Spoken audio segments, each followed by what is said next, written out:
L'histoire commence au merveilleux pays d'Oz, où les citoyens apprennent que la méchante sorcière de l'Ouest est morte. Tout le monde est en liesse et commence à célébrer l'événement. Quelques instants plus tard, Glinda la bonne sorcière descend pour saluer la foule et confirmer que la sorcière maléfique est bel et bien partie. Ils entonnent alors le chant « Personne ne pleure la méchante, no one mourns the wicked ». Avant que Glinda ne reparte, une jeune fille lui demande pourquoi la méchanceté existe et s'il est vrai que Glinda et la méchante sorcière étaient autrefois amies. Glinda commence alors à raconter l'histoire, et nous sommes transportés dans un flashback.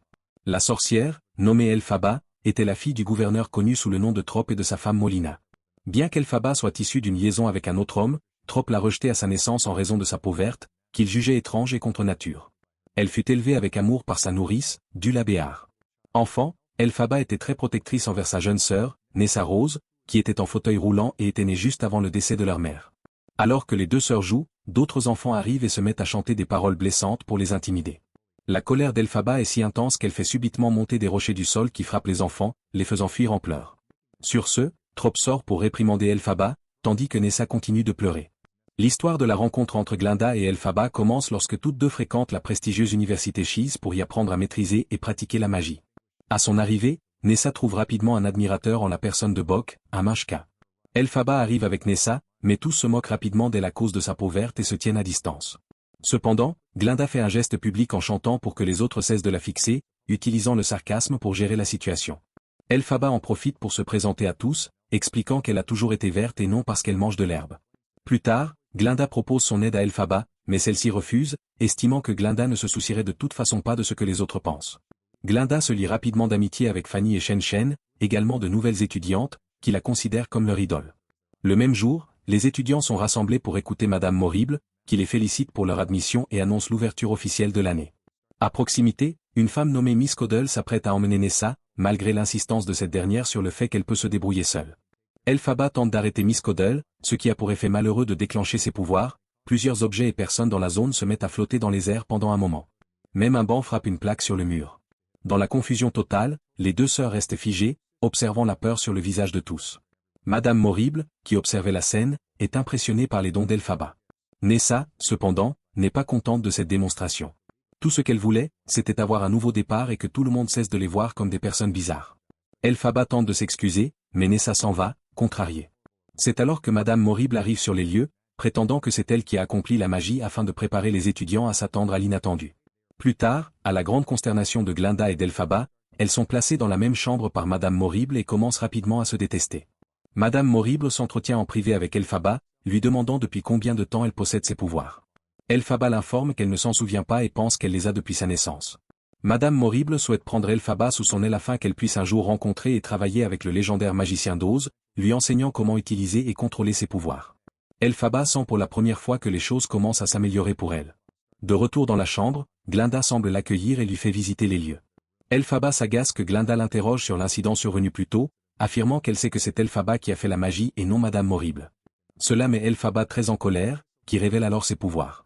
Plus tard, Elphaba et Glinda assistent à un cours enseigné par le professeur Dr Dilamont, une chèvre. Glinda lui donne du fil à retordre pour son incapacité à prononcer correctement le « G » dans son nom.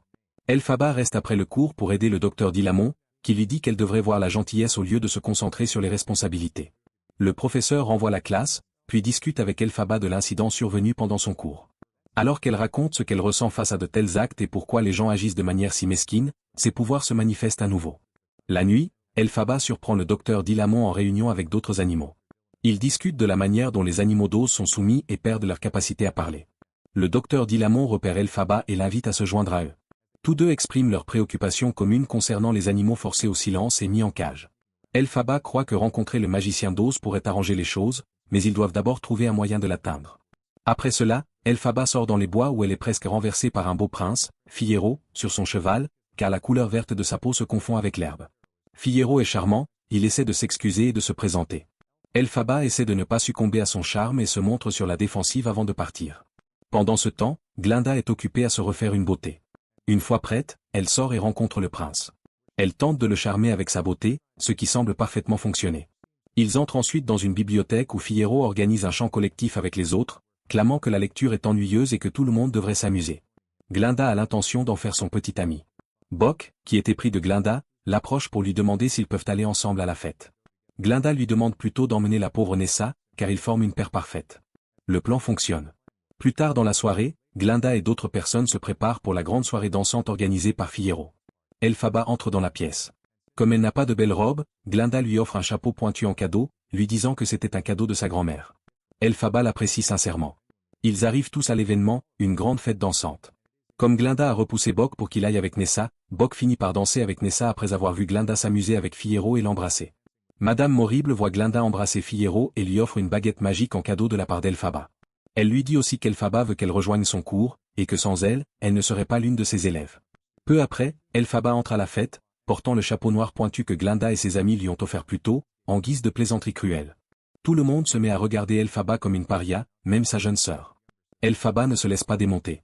Elle enlève le chapeau et se met à danser seule sans musique, car celle-ci s'est arrêtée au moment où elle est entrée. Les autres se moquent d'elle et se mettent à rire alors qu'elle danse en larmes. Glinda et Fiyero voient qu'elle est seule. Glinda commence alors à danser aux côtés d'Elphaba. Elle s'enlace, et voyant cela, tout le monde se joint à elle et se met à danser.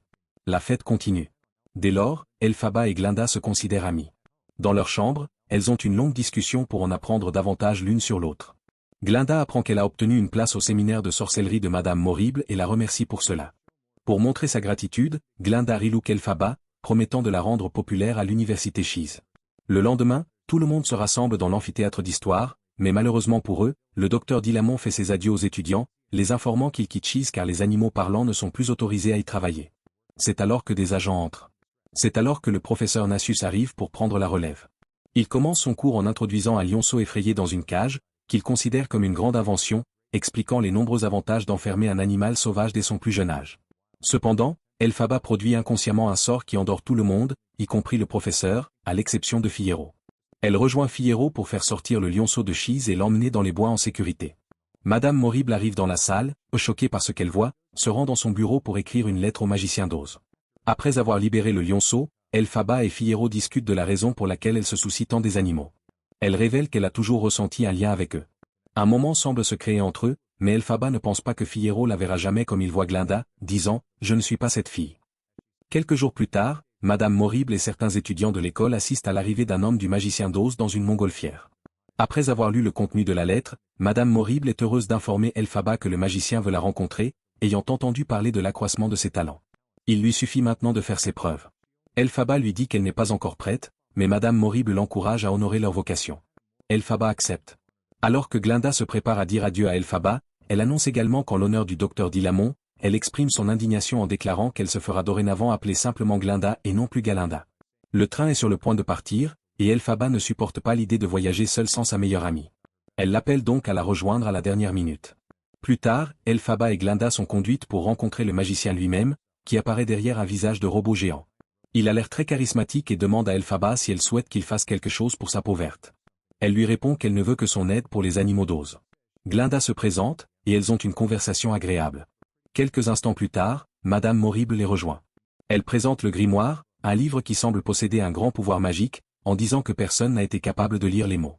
Madame Morrible guide ensuite Elphaba pour qu'elle lise à partir du grimoire. Pendant qu'Elphaba lit une incantation, l'un des gardes-singes, Chisti, se voit pousser douloureusement des ailes dans le dos. Madame Morrible l'informe que ce n'est qu'une transition, mais Elphaba est très attristée et ne croit pas que ce soit simplement une transition. Elle demande comment elle pourrait annuler le sort, car ce n'est pas ce qu'elle voulait.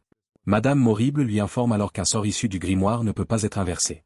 Plus tard, Elphaba voit la même chose se produire à tous les autres singes. Le magicien et Madame Morrible sont ravis de ce succès, car ils pensent que les singes peuvent faire d'excellents nouveaux espions à travers Oz. C'était leur plan depuis le début.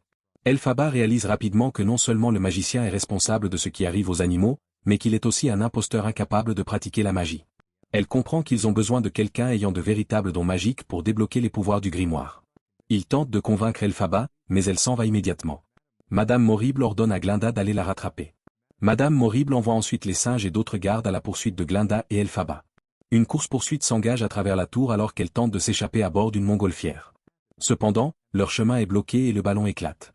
Après avoir réussi à s'échapper, Madame Morrible annonce immédiatement à toute la ville qu'Elphaba est désormais une ennemie et une méchante sorcière. Les deux amis se retrouvent dans le grenier où Glinda essaie de convaincre Elphaba de faire la paix avec le magicien et Madame Morrible, mais Elphaba refuse. Déterminée à s'échapper, elle tente de convaincre Glinda de la rejoindre alors qu'elle se prépare à utiliser un sort pour s'envoler. Elle obtient même un balai volant pour décoller. Malheureusement, les gardes commencent à monter. Glinda choisit finalement de rester, mais laisse Elphaba partir. Elphaba s'écrase à travers une fenêtre avec le balai, chutant jusqu'à ce qu'elle voie son propre reflet lorsqu'elle était enfant. Elphaba essaie d'atteindre et d'attraper le balai, puis s'envole très haut dans le ciel. Ses pouvoirs provoquent une puissante vague d'énergie à travers Rose, et elle déclare que le magicien ne la fera jamais tomber. La petite sœur d'Elphaba l'écoute à la radio, avec tristesse. Glinda ne peut que lever les yeux, attristée, tandis que le reste d'Oz considère désormais Elphaba comme une super méchante. Peu après, Elphaba s'envole sur son balai et disparaît. Abonne-toi.